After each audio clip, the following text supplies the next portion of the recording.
Hello my cute family, आप सबको स्वागत है मेरे क्यूट सी चैनल पे। तो अभी स्टोरी स्टार्ट करते हैं। स्टोरी की स्टार्टिंग में होती है बिंग से। जब बिंग को वो लड़का धक्का दिया था ना, वो बिंग से बहुत बड़ा थी, तो इसलिए बिंग उनको कुछ नहीं कहते। लेकिन इस बार बिंग की मूड भी ऑफ थी ना, इसलिए बिंग उनको कह दिया था कि तुम हर टाइम मुझे क्यों धक्का देती हो जानबूझ के। तभी वो लड़का ना बिंग की हाइट और उसकी एज को लेकर मजाक भी उड़ाई थी, और छोटा था ना बिंग, इसलिए वो लड़का बिंग को डराया था और धमकाया था और बहुत बुरी तरह से बात किया था, बुरी बिहेव भी किया था।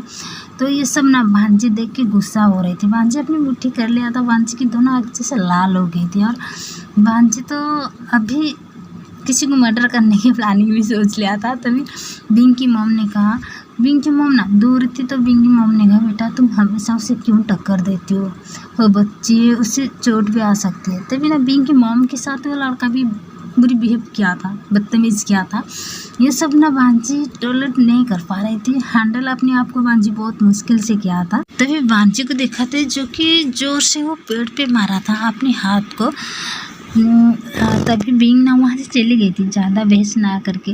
और यहीं से कहानी शिफ्ट थे रात 9 बजे। वही लड़का जो कि बिंग के साथ जो बदतमीज़ किया था, वही लड़का आ रही थी। सो सडन उनकी साइकिल गिर गई थी, जो कि साइकिल के आगे एक छोटा सा बाईसाइकिल आके उनको टक्कर दिया था, तो वो गिर गई थी, वो लड़का गिर गई थी, क्योंकि ये साइकिल छोटा सा साइकिल ना था जो कि बहुत स्पीडी थी, और जानबूझ के ऐसे लगा टक्कर हुई है।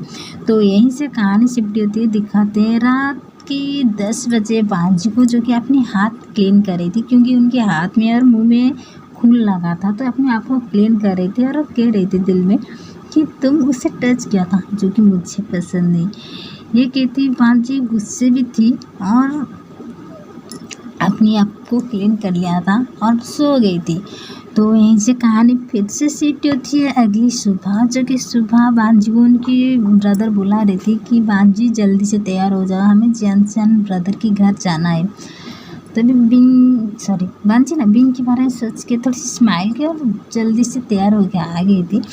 तो बांजी और उनके ब्रदर जब जा रही थी, इस बार ना बांजी कुछ नहीं की थी, क्योंकि बांजी हर टाइम बिंग की कंप्लेन नहीं करते, लेकिन इस बार कंप्लेन नहीं किया था, कुछ भी नहीं की थी। तो उनके ब्रदर ना पूछ रहे थे कि बांजी तुम्हें आज बात नहीं करना है क्या, क्या तुम मौन व्रत रखी हो, हमेशा तो रखती हो, लेकिन मेरे साथ कभी कभी बात कर लेती हो, लेकिन सुबह से मैं नोटिस किया हो तुम बात ही नहीं कर रहे हो। तो बांजी ने कहा, मुझे बात किसके बारे में मुझे बात करना पसंद नहीं है ब्रदर, आपको भी पता है, लेकिन मैं जिसकी कंप्लेन करती हूँ आप कहते हो क्यूट है, और कंप्लेन करके कोई फ़ायदा नहीं है, इसलिए मैं कहा बात करने से अच्छा है साइलेंट ही रह जाओ। तो उनके ब्रदर स्माइल की। तो यहीं से फिर से कहानी शिफ्ट होती है, जैनसन के घर दिखाते हैं, जो कि मेंशन में बांजी और उनके ब्रदर जब पहुँचे, तो बांजी कार से निकल के गार्डन की तरफ जा रही थी, क्योंकि बांजी को पता है बिंग गार्डन में खेलते हैं। तभी उनके ब्रदर ने कहा कि बांजी उधर कहाँ जा रहे हो। जैनसन ने कहा उनके गार्डन में कुछ काम चल रहे हैं, तो हम ना मेंशन के अंदर ही काम करेंगे, तो आ जाओ। ये कह के बांजी के हाथ पकड़ के उनके ब्रदर ले लिया था। तो यहीं से दिखाते हैं बांजी और उनके ब्रदर जैनसन ना काम कर रहे थे, तो बांजी के दिल नहीं लग रहा था, क्योंकि बांजी मेंशन के चारों ओर देख रही थी, बिंग कहीं पर नहीं थी और बिंग की मॉम भी नहीं थी। तो ये ना हाई को नोटिस किया था। तो बांजी कहा कि ब्रदर मैं बाहर हूँ, आप काम करो। तभी बांजी अपनी बुक ले गया। बांजी जहाँ भी बैठते थे, जहाँ जाके, तो अपनी बुक, हमेशा बांजी को बुक रीड करना पसंद थी, तो बांजी अपनी बुक लेके बाहर आ गई थी। जब आई गार्डन में देखी कि बिंग नहीं है, गार्डन में नहीं है, बिंग की मॉम भी मेंशन के अंदर नहीं है। तो बांजी वही दोनों जान और इबो के पास चली गई थी, जो कि बिंग की बहुत प्यारी सी क्यूट सी खरगोश है। क्योंकि बांजी ना एनिमल से डर लगता है, नहीं बांजी डर नहीं लगता है, उनको पसंद नहीं, तो इसलिए बांजी कभी भी वो खरगोश के पास नहीं जाते थे। लेकिन बांजी को बिंग की याद आ रही थी, तो बिंग की याद में बांजी बहुत करीब भी चली गई थी, और उन दोनों को खाना भी दिया था, जो कि उनकी दोनों ब्रदर जो कि दोनों गागा आ गई थी, उनको देख रही थी कि बांजी कहाँ चली गई।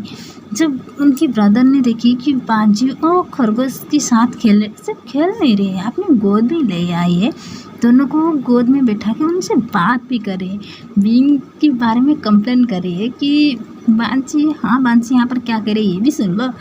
ये बांची ना दोनों को अपनी गोद में लेके दोनों के साथ बात कर रही थी। तभी बांची ने कहा, तुम्हारी यंग मास्टर तुम्हें मिलने नहीं आई है? नहीं नहीं, वो तो तुम्हारी डैड है, तुम्हारे नाम भी रखा है इब्बो और जान। और हाँ, आज सुबह तुम्हें मिलने नहीं आई है, क्यों दिखाई नहीं दे रही है? तुम्हारी यंग मास्टर ना सच में पागल है। जब इतना कहा तभी वाइट कलर की जो बनी थी ना, वो बांची को थोड़ी सी काट लिया था। हाँ, प्यार से काटा था, जोर से नहीं, लेकिन बांची इस बार ना उनको हर्ट भी नहीं किया था। तभी जो ब्लैक कलर की बनी थी वो आ गई थी और दोनों बनिश के बीच लड़ाई हो रही थी। हाँ, जब इब्बो जान लड़ रहे थे तभी बांची उन दोनों को देख रही थी और देखते हुई उनकी और बिंग की लड़ाई याद आ गई थी उनको, जिस वजह से बांची की फेस में एक स्माइल आ गई थी, क्यूट सी स्माइल। तो उनकी दोनों ब्रदर तो सेंसलेस हो गई थी। नहीं, सेंसलेस नहीं हुई थी, लेकिन देख के शॉक थी, क्योंकि बांची को कोई काट रहा था और बांची के हाथ में थोड़ी सी खुद भी आई थी और बांची खुश थी। किस वजह से? क्योंकि उन दोनों की लड़ाई देखी।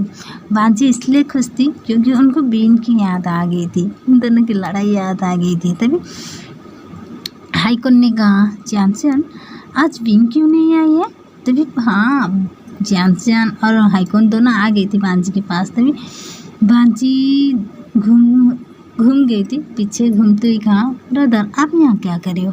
तभी उनके ब्रदर ने कहा, नहीं आती तो मेरे ब्रदर की क्यूट सी स्माइल कैसे देखती? लाइफ में मैं पहली बार तुम्हारे फेस में स्माइल देखी हूँ बांची। बचपन से आज तक तुम कभी स्माइल किया था मैं नहीं जानती, लेकिन आज तुम पहली बार स्माइल की। इस चांस में कैसे खो सकती है? तो अभी तो स्टोरी इतना है। स्टोरी पसंद है तो लाइक, सब्सक्राइब और कमेंट कर दिया करो यार। Bye bye.